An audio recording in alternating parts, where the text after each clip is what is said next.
যেই মসজিদ তোমাকে দিনে 5 বার ডেকেছে তুমি একবারও যাওনি সারা, সেই মসজিদের মাইকে যেদিন তোমার মরণের খবরটা দেওয়া হবে সেদিন তুমি কোথায় পালাবা?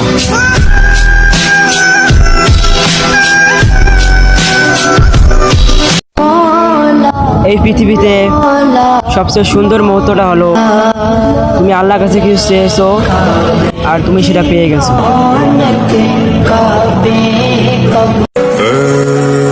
এই পৃথিবীটা তো পুরো স্বার্থে ভরা, তুমি কিসের দোষের কথা বলতেছো?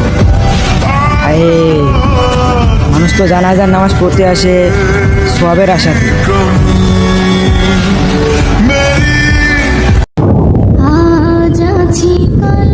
প্রতিটা মানুষই সুখ চায়, কিন্তু কেউ নামাজ পড়তে চায় না। হায় রে মুসলমান, তুমি আল্লাহর দেওয়া রহমতটাই বুঝলা না।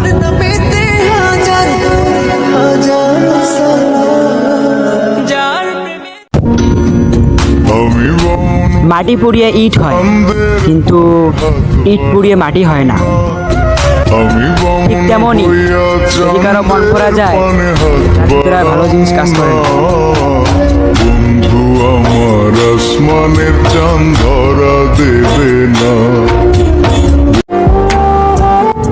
বন্ধু তুই নামাজ পড়, এই দুনিয়ার চেয়ে ওই আখিরাতটা কিন্তু একটু বেশি সুন্দর।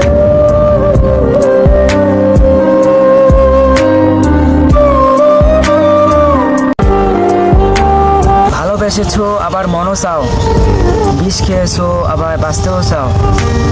তুই জীবনে বাঁচতে চাও তাহলে এগুলো থেকে ফিরে আও।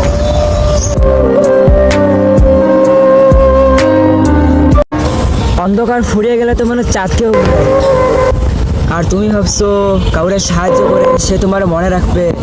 হায় তুমি তো বড় নাদান।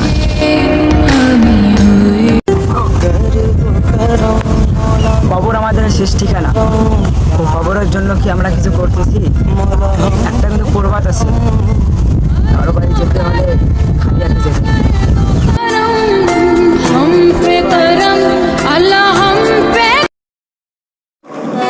লঙ্গিতে আগুন লাগলে যেমন খুললেও বিপদ, না খুললেও বিপদ, আমাদের সমাজে এমন কিছু লোক আছে তাদের সাথে মিশলেও বিপদ, না মিশলেও।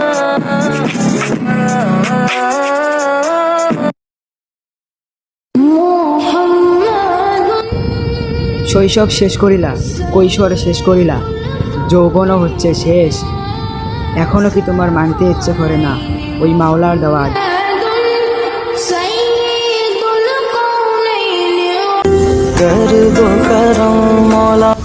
আমি শুধু আমার আল্লাহরই বিশ্বাস করি, তার উপর আমার চির আস্থা আছে। কারণ তিনি যেহেতু আমার বানাইছে, ইনশাআল্লাহ তিনি আমার একজন সফল আশা। বিখরে হুয়ে